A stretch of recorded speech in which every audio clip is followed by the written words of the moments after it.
안녕하세요. 현재 초등학교 3학년이 된 아들과 함께 부산에서 살고 있는 30대 후반 여성입니다. 모처럼 평일 휴무라 아이를 학교에 보내고 집에서 혼자 커피 한잔하며 쉬고 있네요. 가끔씩 유튜브로 음악을 듣기도 하고 챙겨보지 못했던 드라마도 많이 보고요. 세상 사는 이야기를 듣고자 여러 사연을 많이 청취하고 있는데요. 저랑 비슷한 아픔을 가진 분들도 계신 것 같아 공감이 많이 됐습니다. 제가 겪었던 사건을 계기로 저는 성격이 많이 무뚝뚝해지고 사람에 대한 경계심이 생겼는데 이렇게밖에 될 수 없었던 마음 아픈 일이 있었죠. 10년도 더 된 일이고 아이를 생각하면 미안한 마음뿐이지만 저는 그 선택을 후회하지 않았어요. 한 사람을 사랑했고 그 사랑이 온전히 못했음을 깨닫게 된 사건이지만 인생에 큰 획을 그어준 그 이야기를 지금 들려드리고자 해요. 저는 부산에 있는 영어학원에서 강사로 10년째 근무 중에 있습니다. 오래 근무하기도 했고 선생님보다는 언니의 이미지로 많이 어필을 하다 보니 학생들 사이에서 유명해졌고 이 지역에서는 나름 유명 강사랍니다. 여자 벌이치고는 5, 600 정도 되는 높은 급여를 받고 있고요. 사실 저는 아이가 태어난 지 돌쯤 됐을 무렵 전 남편과 이혼하고 홀로 아이를 키우고 있는데요.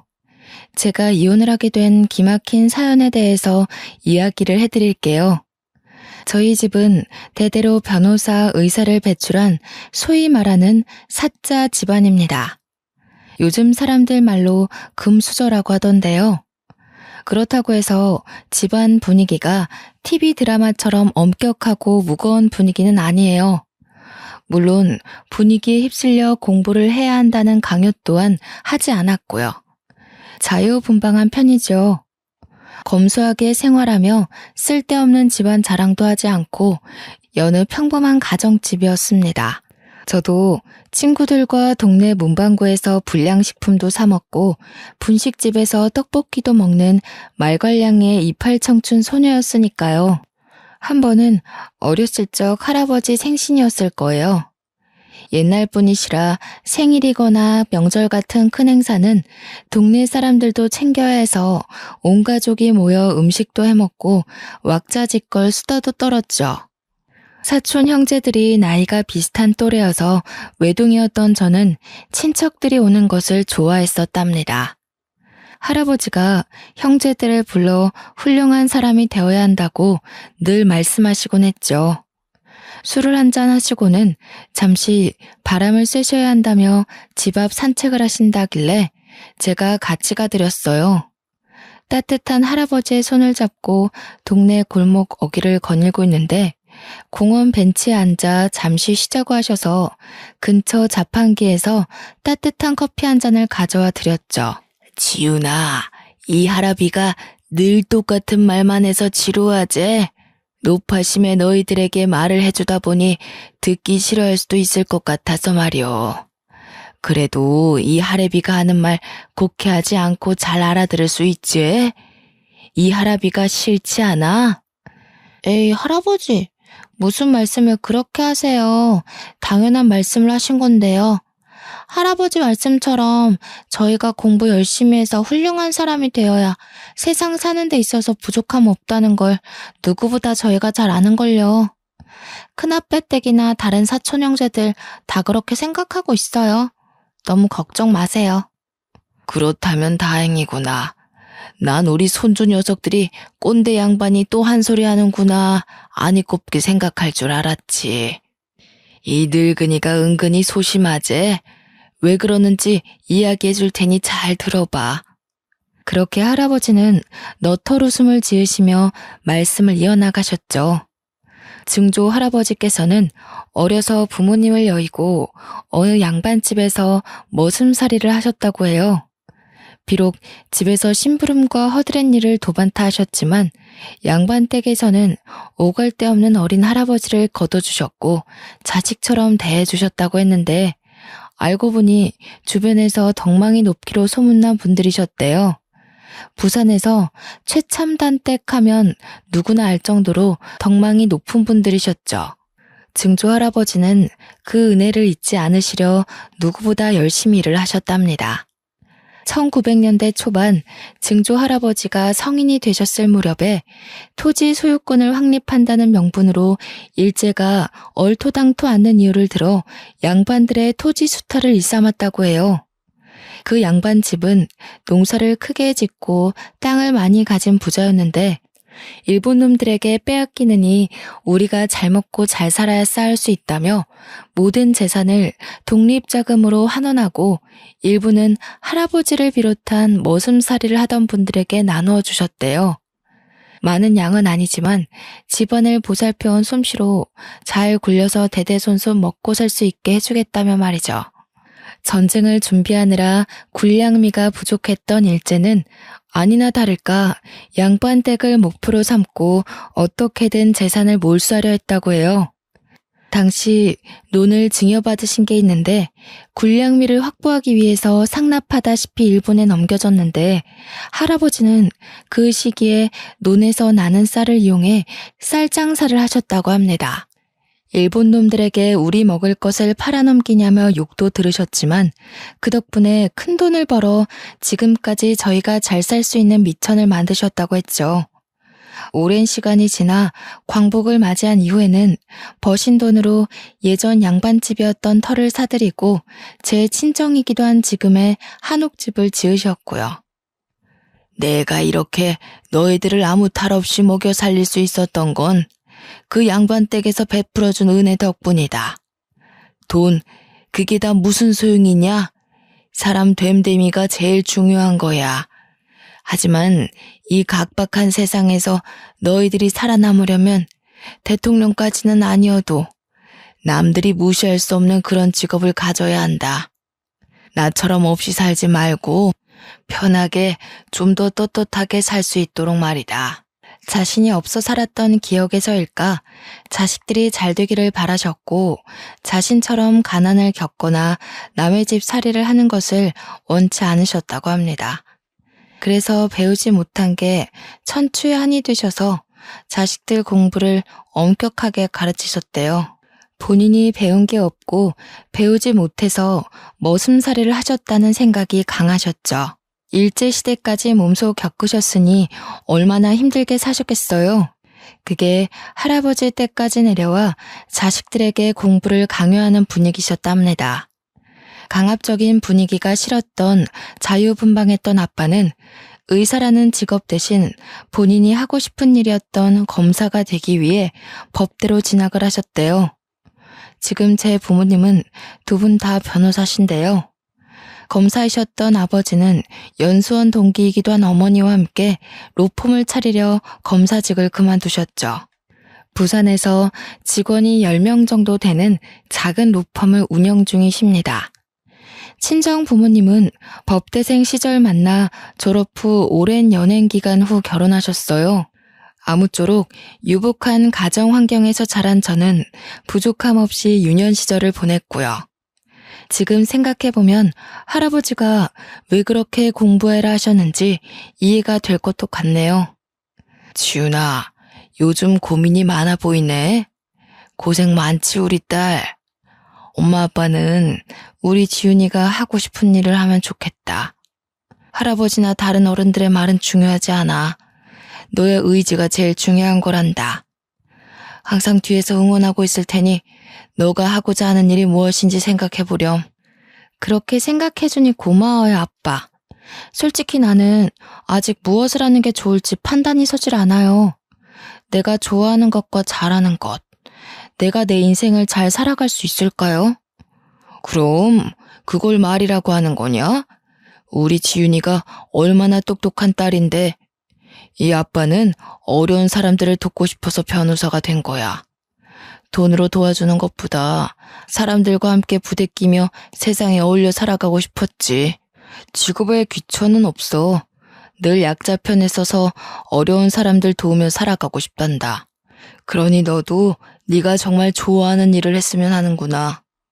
저한테 늘 용기 주셔서 고마워요, 아빠. 내가 지금은 아니지만 꼭 훌륭한 사람이 돼서 엄마 아빠 호강시켜드릴게요. 우리 지윤이 그동안 고생 많았어. 어른들이나 친척들이 엄마 아빠 따라서 법대 가야 한다고 고집을 부려도 너는 너의 주관대로 살아가줬으면 해. 너가 하고 싶은 것을 하며 사는 게 우리의 바람이야. 착한 우리 딸. 사실 저는 외국어를 배우는 것을 좋아해 어학 관련 자격증이 많았어요. 언어를 배운다는 것은 상당히 흥미가 있었고 언어를 통해 얻는 게 많다고 생각이 됐죠. 그래서 불어, 영어, 일본어 등 세 개의 국어를 잘 소화할 수 있었어요. 아버지의 조언 덕분에 저는 제가 하고 싶은 일을 찾기 위해 갖은 노력을 했어요. 덕분에 영어 영문학과로 진학해 영어 선생님에 대한 꿈을 가지게 되었죠. 부모님이 지원을 많이 해주시긴 했지만 틈틈이 아르바이트를 해서 용돈과 학비에 보탰습니다. 아르바이트는 출판사에서 번역을 하는 업무였는데 아주 재미있었고요.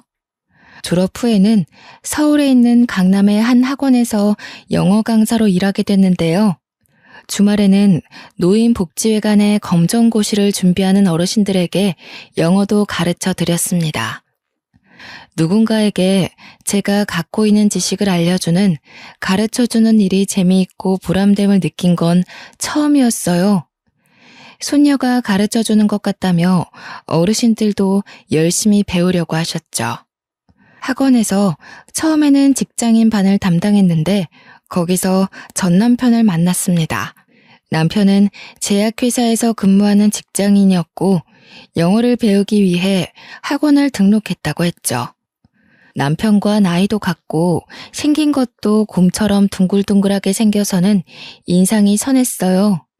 선생과 제자, 때로는 친구로 이야기를 하다 보니 자연스레 연락처를 주고받으며 연인 사이로 발전하게 됐습니다.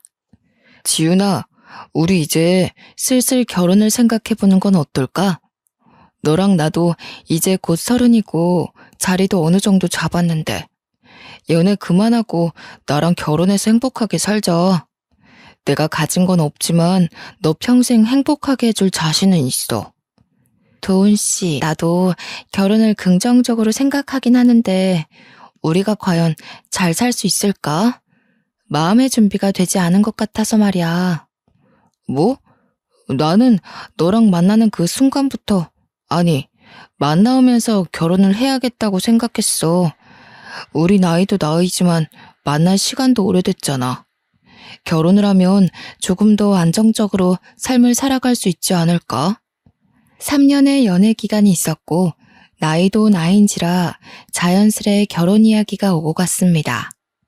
저는 집안에 대해 이야기를 하는 것을 별로 좋아하지 않았기 때문에 굳이 말할 필요성을 느끼지 못해 말을 하지 않았어요. 부모님이 로펌을 운영하고 계신다던가 사자 집안이라던가 그게 중요한 건 아니잖아요. 남편은 그저 부산에서 작은 법률사무소 하나를 운영하고 계신다고 알고 있었거든요. 남편에게 들은 시댁은 정말 평범한 집안이었어요. 공무원이시던 시아버지는 퇴직 후 아파트 경비를 하고 계셨고 시어머니는 시아버지의 연금을 받으며 생활하시는 여느 가정주부셨고요. 서울에 낡은 아파트를 한 채 갖고 계시고 노후 자금을 어느 정도 마련해 놓으신 상태라고 하셨습니다. 결혼하는데 문제될 건 없겠다 싶어 청혼을 받아들이고 서로의 집에 인사를 가게 됐죠. 어머, 어서 와요. 손이 고운 걸 보니 집에서 굉장히 귀하게 자랐나 봐요. 일을 하나도 안 해본 손이야. 돈이 많은 집안이어서 가정부를 쓰나? 이래가지고 우리 결혼하고 제대로 밥은 차려 먹을 수나 있겠어? 안녕하세요. 처음 뵙겠습니다. 이지윤이라고 합니다. 도훈 씨와 좋은 감정으로 잘 만나고 있어요. 말씀은 많이 들었습니다. 인사드리게 돼서 죄송합니다. 결혼은 어떻게 할 거야? 모아둔 돈은 좀 있고? 나이도 나이인지라 직장 생활한 지 꽤 됐으니까 돈 걱정은 하지 않아도 되겠지? 우리 집안이 공무원 집안인데 아들만 유별나지 뭐야? 그래도 그 유명한 제약회사에 떡하니 붙어서 들어갔는데 이 정도면 어딜 내놔도 아깝지 않지. 시댁에 처음으로 인사를 드리러 간 날이었는데 사실 저는 조금 어이가 없었습니다. 보통 며느리 될 사람이 인사를 가면 상다리가 휘어지는 건 아니어도 차를 내준다던가 적어도 밖에서 식당을 잡아서 만나던가 하잖아요.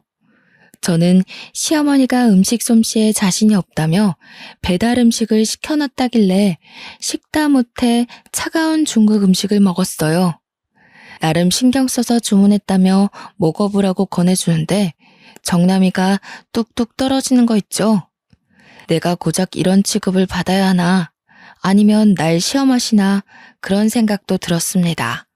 게다가 돈은 얼마나 있냐, 손이 고운 걸 보니 집안일을 해본 적이 없겠다 하시면서 가정교육이 중요하다 하시는 말씀을 듣고는 빈정이 상해버렸어요. 처음 본 사람에게 할 말은 아니라고 생각했지만 어른들 앞이니 참고 또 참았습니다. 결혼 전에 인사드리러 가면 예민해진 상태라 다들 그러면서 결혼 준비를 한다고 하길래 저만 이런 게 아니구나 하고 좋은 게 좋은 거라 생각하며 넘어갔고요. 또 제가 친정은 부산이라고 하니 약간 촌동네 취급을 하더라고요. 서울의 아파트 한 채 값이 얼마인 줄 아냐면서 서울의 아파트 구할 돈은 있냐며 직장이 서울이라 서울에 집을 구하면 자신이 자주 들러 가르쳐줘야겠다는 둥 말씀을 하셨죠. 아랫지방이니 뭐니 하며 없는 사람 취급해서 자존심도 조금 상했습니다. 그렇게 어이없는 시댁 방문을 마무리 짓고 며칠 뒤 남편과 친정에 가기 위해 고속도로 휴게소에서 커피 한 잔을 하며 미리 일러두었어요. 혹여나 나중에 시댁에서 합가를 원한다든지 시댁 근처에 집을 구하길 바란다든지 신혼집에 불시 혹은 너무 자주 방문하는 것 또한 자제해줬으면 한다고 말이죠. 자기, 하나만 약속해. 우리 결혼하면 어차피 서울에 집을 구해야 하는 건 맞아. 하지만 나는 신혼집에 어머니 자주 오시는 거 원치 않아. 물론 자주 찾아뵈야지. 그렇지만 미리 말하지만 합가를 한다던가 그런 이야기는 애초에 하지 않았으면 해. 그거 약속 안 되면 나 이 결혼 진지하게 다시 생각해 볼 거야. 그래도 결혼하면 엄마가 많이 도와주신다고 하니까 괜찮지 않을까? 자기가 너무 예민하게 생각하는 것 같은데. 일단 알겠어. 약속할게. 집안 대 집안이 만나는 일륜지대사이지만 결국 우리가 하는 결혼이야. 부모님들이 하시는 결혼이 아니고 결국 우리가 스스로 꾸려나가야 하는 거지. 난 되도록이면 양쪽에 손을 벌리지 않고 힘들더라도 우리 힘으로 했으면 해. 그랬더니 잠시 똥 씹은 표정을 하더니 알았다고 하는 겁니다. 그걸 보는 저 역시 찜찜했지만 남편을 사랑했기에 남편 하나만 보고 그 약속을 믿었어요. 지금 생각해보면 저는 참 모질이었네요. 위에서 먼저 말했듯이 저희 집은 한옥집인데 서울에 있는 북촌 한옥마을 분위기라고 하면 아실까요? 증조할아버지 때부터 짓고 살아온 집터라 외관은 조금 낡았지만 고급스러움이 묻어나는 집이었습니다. 가끔은 방송사에서 드라마 촬영 장소로 문의도 많이 들어오기도 하고요. 남편은 저희 집 입구에서 조금 놀라는 표정을 짓더니 이내 건강한 모습으로 들어갔어요.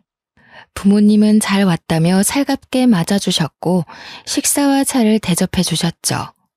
그제서야 남편은 우리 집안의 분위기, 재력 상황 등에 대해 대충 파악을 하는 눈치였어요. 막상 실제로 저희 집을 보니 예사집이 아니었구나 생각했겠죠. 신기하게도 저희 집에 인사를 다녀오고 난 뒤 남편과 시댁은 시간 끌 거 없다며 쇳불도 당김에 빼랬다고 결혼 진행을 서두르자는 뉘앙스를 풍겼습니다. 저는 남편과 양가의 손을 벌리지 않고 결혼 준비를 하고 싶었어요. 한사코 거절했는데도 불구하고 하나밖에 없는 소중한 딸에 결혼하는데 이 정도도 못해주냐며 반강제적으로 강남에 제 명의로 30평짜리 아파트 한 채를 마련해 주셨어요. 결혼 선물이라며 마음 쓰지 말라고 하셨지만 저는 받기만 하는 것 같아 죄송할 따름이었습니다.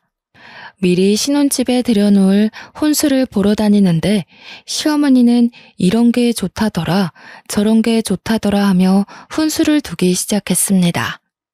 나중에는 본인이 아는 사람이 있으니 알아서 구매하게 카드를 달라고까지 하셨고요. 정중하게 거절했더니 역시나 똥 씹은 표정으로 그저 알겠다고만 할 뿐이었죠.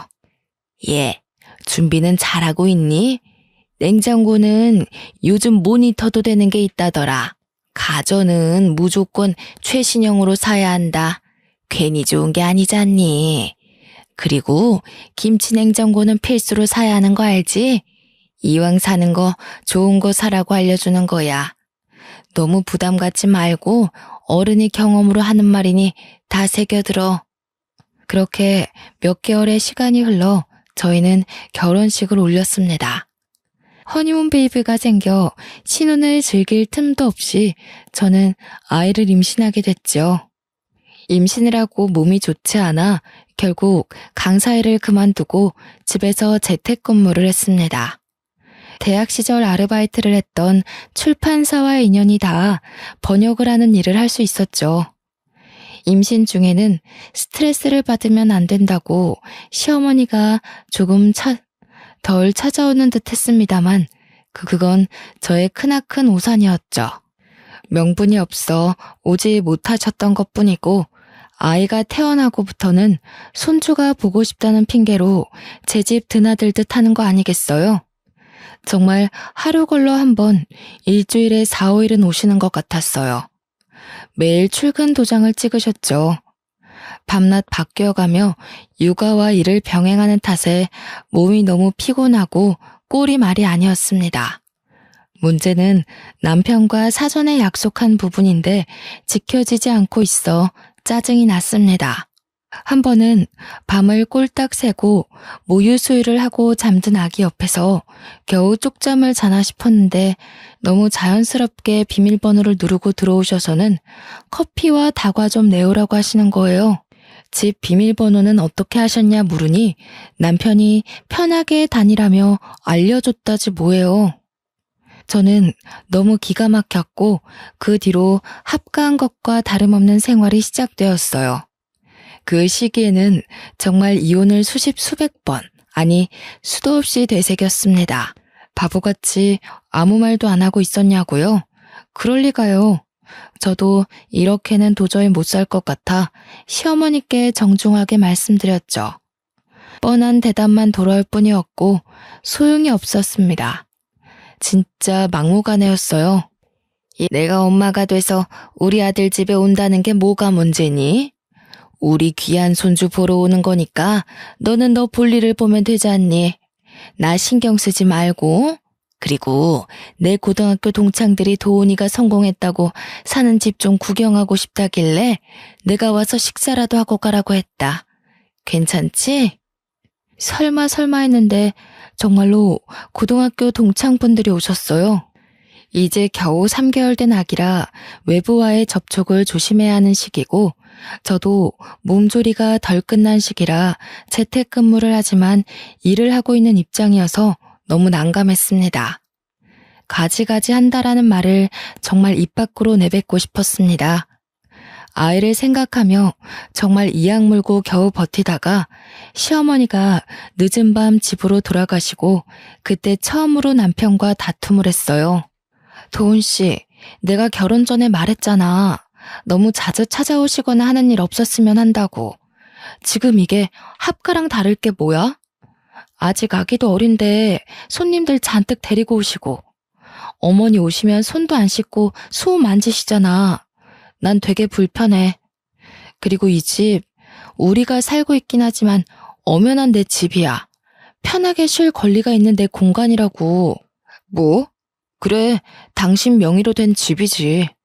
그래도 엄마가 얼마나 자랑하고 싶었으면 그랬겠냐? 조금 이해해 줄 순 없어? 왜 이렇게 예민하게 구는 거야? 그냥 당신이 조금만 양보하면 안 돼? 와서 수호도 봐주시고 편하잖아. 그리고 자꾸 자기 집 명의 어쩌고 하는데 엄마는 이 집 공동명인 줄 알아. 그래서 나랑 수호는 안중에도 없다 이거야? 한마디 상의도 없이 집 비밀번호를 알려드려서 아무 때나 찾아오시질 않나. 나 샤워하고 있거나 그럴 때 얼마나 난감한 줄 알아? 그놈의 집이 뭔 대수라고. 당신도 너무한다 진짜 너무해. 엄마한테는 내가 잘 말해 볼 테니까 당신도 조금은 이해해줘. 집 얘기를 하자 남편의 표정이 어두워지더군요. 제 집이라는 사실에 자존심이 상했는지 시어머니께는 저희가 모은 돈 그리고 남편이 대출을 받아 마련한 집이라고 거짓말을 했나 보더라고요.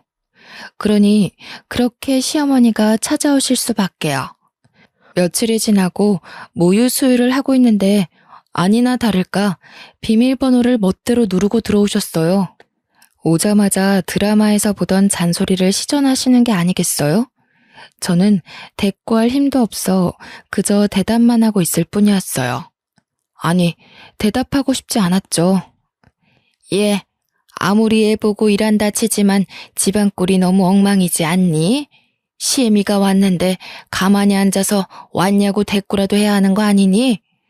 모유 수유는 또 자세가 왜 그 모양이야. 다하면 저녁 준비 좀 하거라. 오늘 볼일을 좀 보고 왔더니 너무 배고프다 얘. 그런데 정말로 문제인 건 이러한 행동을 남편이 있을 땐 하지 않으신다는 겁니다. 어떻게 하는지 출장을 가거나 야근을 할 때만 오셔서는 저렇게 난리신 건지. 저는 너무 스트레스를 받아 시어머니가 돌아가신 뒤 친정 부모님께 이야기를 했어요. 그랬더니 다음날 아침 비행기로 바로 서울에 올라오시더라고요. 일부러 남편이 일찍 퇴근할 때까지 기다리셔서는 왜 이렇게 늦게 오냐며 밥은 할 줄 아냐고 아기 기저귀는 갈 줄 아냐면서 쉴 틈 없이 잔소리를 하셨어요. 당연히 시어머니도 와 계셨고 저희 부모님이 계신 걸 보고 놀라신 눈치셨고요. 육아는 같이 해야 한다며 시어머니가 있든 없든 남편을 다그치셨는데 얼마나 꼬숩던지 속이 다 후련했습니다. 당황하며 땀을 삐질삐질 흘리는 남편놈의 모습을 보자니 10년 묵은 체증이 내려가는 것 같았어요. 그리고 맛있는 거 사 먹으라며 저한테 보란듯이 용돈도 주고 가셨습니다.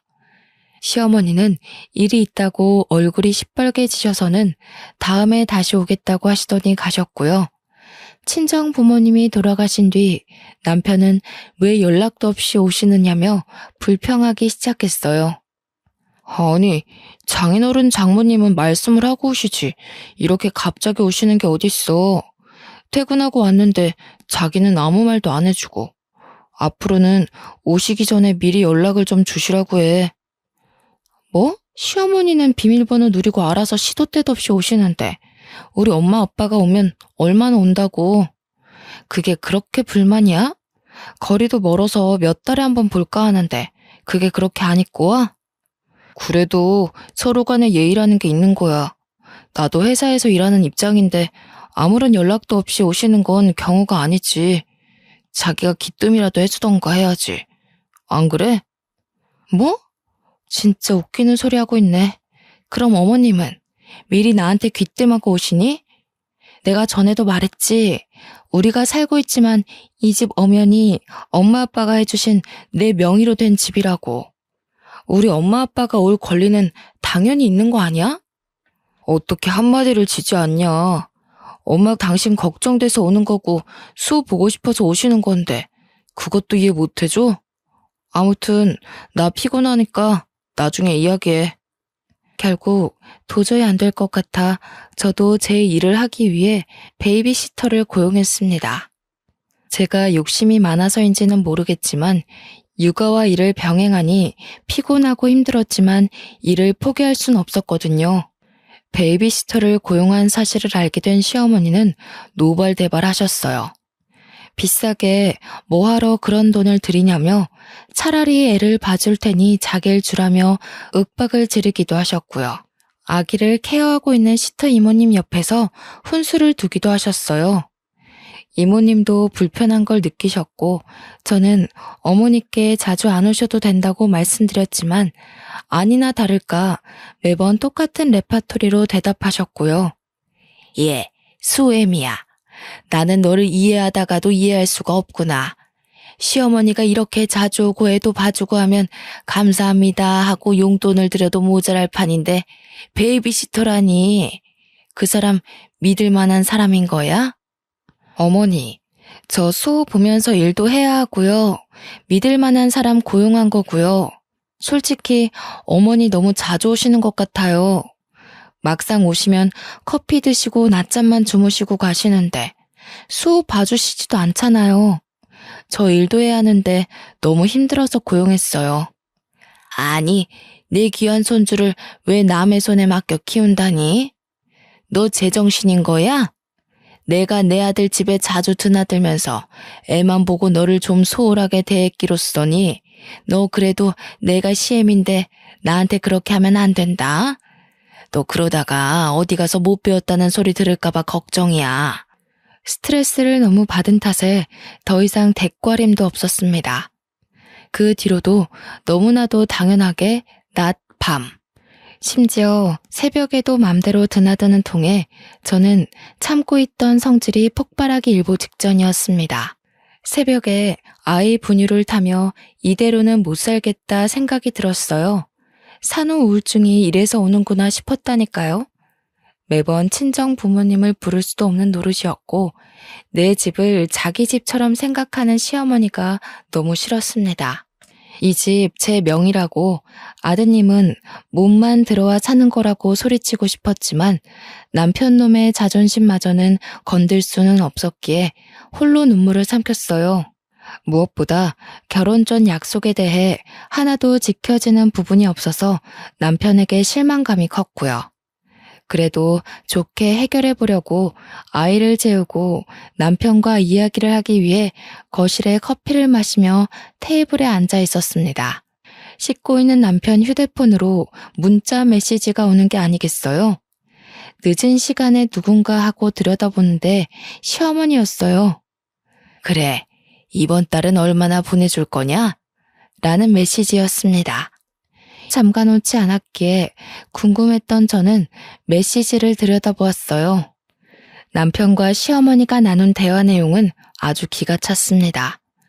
결혼하고 혼인신고하고 아이까지 있으니 지가 뭘 어쩔 거냐면서 심호알기를 우습게 한다는 둥, 돈만 많으면 뭐하냐며 저를 흉보는 메시지가 가득했거든요. 더군다나 수시로 돈이 빠져나간 출금 기록 문자들도 덜어 있었고요. 혹시 몰라 빠져나간 내역을 살펴보니 공동생활비 통장이었습니다. 남아있는 금액도 너무 터무니없었지만 매번 적게는 몇십만 원, 크게는 몇백만 원이 출금된 기록을 보고 화가 났어요. 그것도 시어머니 이름으로 된 계좌로요. 너무 기가 막힌 탓에 남편이 나오자마자 쏴붙였어요. 자기, 이거 뭐야? 우리 모은 돈 다 어디 있어? 왜 나한테 한마디 상의도 없이 돈을 쓴 거야? 어디에 썼어 도대체? 이 통장에 왜 이거밖에 없냐고. 설명을 좀 해봐. 그게 사실 엄마 드렸어. 전세금 올려달라는데 돈이 없다고 하셔서 조금 보태드렸고. 그리고 생신이신데 필요한 거 샀으라고 용돈도 드리고. 하나밖에 없는 아들인데 뭐라도 해드려야 하지 않겠어? 그걸 말이라고 해? 적어도 나랑 상의는 했어야 하는 거 아니야? 이 돈 나랑 자기랑 같이 모은 돈이야. 그리고 막말로 내가 더 많이 보탰으면 보탰지. 한 푼도 아니고 그게 말이 돼? 그리고 우리 이제 수호도 있어서 언제 어떻게 돈이 필요할지 모른다고 내가 누누이 말했을 텐데 그걸 한마디 상의도 없이 덜컥 어머니를 드릴 생각을 해? 당신 미쳤어? 뭐? 미쳐? 그래. 부부 공동명의면 누가 써도 상관없는 거 아니야? 돈을 안 벌 것도 아니고 채워놓으면 되잖아. 아직 수호 어리고 들어갈 돈이 뭐가 있다고 그래? 그리고 막말로 우리 엄마가 남이야? 당신이 너무 예민하게 구는 것 아니냐고. 그깟 돈 얼마나 된다고 그걸로 이렇게 예민하게 굴 일이야? 그래, 돈은 썼다 치자. 그리고 어머니한테 용돈을 안 드린 것도 아니잖아. 매달 100만 원씩 꼬박꼬박 보내드렸어. 그게 적은 돈이야? 어머니가 나에 대해서 안 좋은 말도 하셨던데. 당신은 그걸 듣고 왜 가만히 있어? 당신도 나를 그렇게 생각하고 있던 거야? 정말 당신 내 남편 맞아? 아니, 그러게 왜 남의 휴대폰을 훔쳐보고 그래. 그래, 어머니가 당신 흉 좀 봤다. 당신이 오죽 엄마한테 서운하게 했으면 그랬겠냐? 당신도 생각이란 걸 좀 하고 살아. 당신이 너무했단 생각 안 들어? 아들이 엄마 하소연도 못 들어주냐? 당신 수호 기저귀 제대로 갈아본 적이나 있어? 야근한다고 늦게 들어와서 피곤하다고 씻고 자버리고. 그래, 그래도 이해했어. 피곤할 테니까. 그런데 나는 제대로 씻을 시간이라도 있었니? 수호 깰까봐 씻으면서도 눈치 보고 막무가내인 어머니까지. 양심이 있으면 자기가 알아서 행동해야 하는 거라고. 내가 어디까지 이해해야 돼? 저는 말도 안 통하고 도저히 안 되겠다 싶어 바로 친정 부모님께 전화했어요. 더 이상 같이 못 살겠다고 짐 싸서 떠날 테니 당장 저를 좀 데리러 오라고 소리쳤죠. 다음날 아침 일찍 비행기를 타고 오셨고 어떻게 된 일이냐며 남편과 저를 나무라기 시작했습니다. 싸움의 전말을 알게 된 부모님은 격노하셨고 무릎 꿇고 앉아있던 남편의 뺨을 때렸습니다. 자네, 내가 그렇게 안 봤는데 실망이 크네.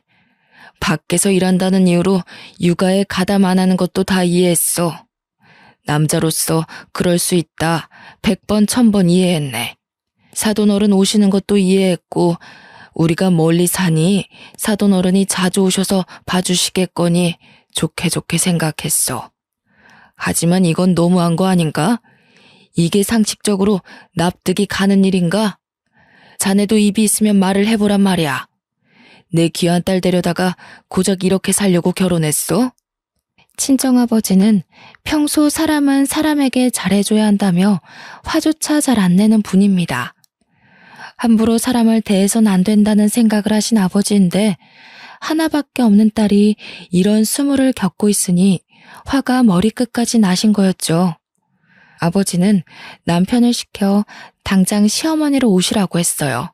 잠시 뒤 시어머니는 익숙하게 비밀번호를 누르고 들어오시며 신경질을 내셨어요. 그 모습을 보고 저희 부모님은 기막혀 하셨습니다. 아니 사돈, 이게 도대체 무슨 경우 없는 일입니까? 내가 내 아들 집에 자주 왔다 갔다 하는 게 그렇게 안 입고 와요? 너는 무슨 일인데 친정 부모까지 끌어들여서 아침부터 이 사단을 만드니? 출가 외인이 어디서 친정에 고자질을 하고 그래? 못 배워먹은 짓이야 그거는. 사부인, 말씀 한번 잘하셨습니다. 그동안 있었던 일 네 다 들었습니다. 이 집 내가 지윤이한테 결혼 선물로 해준 지윤이 명의로 된 지윤이 집이에요. 그쪽 아들 집이 아니라요. 몸만 들어와서 사는 주제 큰 소리 칠 건 아니라고 봅니다만. 뭐? 그쪽 아들? 사돈, 지금 말 다 했어요? 이 집이 우리 아들 집이 아니면 누구 집이야? 웃기는 소리 하고 있어 정말. 당신이 뭔데 그런 소리를 하는 거야? 사돈 어려운 줄 모르시네. 나중에 시집살이를 얼마나 하려고 그러시나 뒷감당할 자신 있어요? 이 집 우리 지윤이 명의로 된 집 맞고요. 시집살이? 그거 더는 못하게 할 겁니다. 내가 변호사 짬밥만 몇십 년인데 어디 해볼 테면 해보세요 사돈. 내가 할 수 있는 조치는 다 할 겁니다. 조만간 김서방 앞으로 이혼 서류 보낼 테니 도장 찍을 준비나 하세요. 뭐? 변호사 그렇다고 누가 겁먹을 줄 알아? 변호사면 다 해요? 어디 해볼 테면 해봐요. 그에 비해 그 딸이라더니 따박따박 버릇없이 하는 게 네 친정아버지를 닮았었구나. 장인어른, 제가 잘못했습니다. 한 번만 봐주세요. 다시는 지훈이 고생시키는 짓 하지 않겠습니다. 봐서라도 한 번만 용서해 주세요. 잘못했습니다. 내가 자네를 지훈이 짝으로 받아준 건 사람 인품 하나 받기 때문이야. 가진 거 없이 몸만 들어와도 있는 사람이 하면 된다고 생각했지. 돈은 문제가 아니었어. 자네 하나 믿고 하나밖에 없는 내 귀한 딸 시집 보냈는데 이런 취급 받으면서 산다고 하면 내 가슴이 얼마나 찢어지는지 아나? 자네 그렇게 하는 거 아닐세. 난 이 결혼 물을 테니 마음의 준비하고 있게. 얘 도훈아, 너 나한테 이 집 네가 산 거라며. 네가 모은 돈으로 대출 껴서 겨우 샀다며. 돈 별로 안 들어갔다고 마음대로 오라고 그랬잖아. 너 엄마한테 거짓말한 거니? 사실 그대로입니다. 이 집 지훈이 집이고 오늘 이후로 서로 볼 일은 없을 겁니다. 혹시나 용서라도 바란다면 꿈에도 꾸지 말게. 지훈이 너도 지금 당장 짐 싸. 자네는 지금 당장 사돈을 모시고 이 집에서 나가는 게 좋을 게야. 부모님이 변호사라는 사실을 뒤늦게 한 시어머니는 뒷목을 잡고 휘청거렸습니다. 엄포를 놓는 아버지 앞에서 꿀먹은 벙어리가 된 남편은 시어머니를 모시고 시댁으로 갔고요. 그 뒤로 더 말할 것도 없다며 앞으로 살 길이 내다 보인다고 바로 이혼 서류를 준비했죠. 저는 그 길로 부모님을 따라 간단한 짐을 챙겨 부산으로 내려가며 부동산에 신혼집을 내놓았습니다. 더 이상 살 가치가 없는 집이었고 부모님이 사주신 소중한 집이었지만 부모님도 그렇게 더럽혀진 집 더 이상 살 가치가 없다며 처분하라고 하셨어요. 시어머니는 그제서야 미안하다며 사과를 했지만 저의 결심은 변하지 않았고요. 저는 바로 이혼 서류를 준비해 남편의 짐과 함께 시댁으로 보냈어요. 남편은 미안하다며 시어머니와 함께 부산에 찾아오기까지 했지만 매몰차게 대했어요. 그동안 몰래 쓴 돈까지 뱉어내고 싶지 않으면 조용히 이혼 서류에 도장을 찍으라고 엄포를 놨죠. 처음에는 위자료와 재산 분할을 청구할 거라며 이혼 소송을 하겠다며 완강하게 버텼지만 저희 부모님이 누굽니까? 변호사시잖아요. 말할 형편되면 얼마든지 하시라고 엄포를 놓으셨죠. 그럴 형편이 되질 않았던 시어머니와 남편은 결국 이혼 서류에 도장을 찍었고요. 그 뒤로도 아이가 보고 싶다며 연락을 취해오긴 했지만 그조차 허락을 하지 않았습니다. 남편은 육아에 대한 기여도가 전혀 없었고 아이를 핑계로 어떻게 해볼 속셈인 걸 저는 뻔히 알고 있었기 때문이었죠. 1년쯤이 지났을 무렵 시아버지가 연락이 오셔서는 저에게 사과를 하셨고 아이의 근황이 궁금하다며 사진을 보내줄 수 없냐시길래 몇 장 보내드렸는데요. 시아버지는 고맙다며 괜한 못난 집안의 시집와 고생만 하다가 가서 자신이 미안하다고 다시는 연락을 하지 못하게 하겠다고 하셨죠. 사실 이혼을 하고 난 뒤에도 간간히 아이를 핑계로 남편과 시어머니가 연락을 해왔거든요. 어찌된 일인지 그 이후로는 시댁과 일체 연락을 하는 일이 없었습니다. 지금은 시간이 지나 저도 많이 안정이 되고 괜찮아졌는데요. 아이에겐 미안하지만 그때 이혼하지 않았으면 아마도 지금까지 불행하게 살았을 거예요. 아이에게 좋은 것만 보여주고 싶고 들려주고 싶은 거 모든 부모의 심정이잖아요. 아무쪼록 그 이후로 저는 부산에 정착해 살며 영어 학원 강사 일을 다시 시작했어요. 벌이도 괜찮고 나름 유명해지기도 해서 아이와 함께 만족하며 살고 있죠. 아빠의 빈자리를 느낄 만도 하지만 부족함 없이 키우려 제가 많이 노력하는 걸 아는지 아이는 엄마만 있으면 된다며 오히려 저를 위로해줍니다. 사촌 형제들도 각자 결혼해 가정이 있지만 고맙게도 올케들이 서로 나서서 저희 아이도 같이 챙겨주고요. 아이들끼리도 잘 어울려서 가족의 정을 느끼며 하루하루 재밌게 살아가고 있답니다. 아이는 초등학교를 졸업하면 미국으로 저와 함께 유학도 갈 예정입니다. 저도 따라가 아이의 뒷바라지를 하며 이곳에서의 기억은 묻어두고 올 거고, 제가 좋아하는 영어 공부를 좀 더 해보고 싶기도 하거든요. 나중에 유학을 끝내고 돌아와서는 영어 학원을 새로 차릴 거랍니다. 비록 저는 아이를 혼자 키우는 이웃녀이지만 앞으로 더 당당하게 살아가려고 노력할 겁니다. 그게 저와 아이를 위한 길이기도 하고요. 제 인생에는 밝을 날만 가득할 거라고 굳게 믿고 있어요. 제 긴 사연을 읽어주셔서 감사합니다. 여러분도 항상 행복하시길 바래요.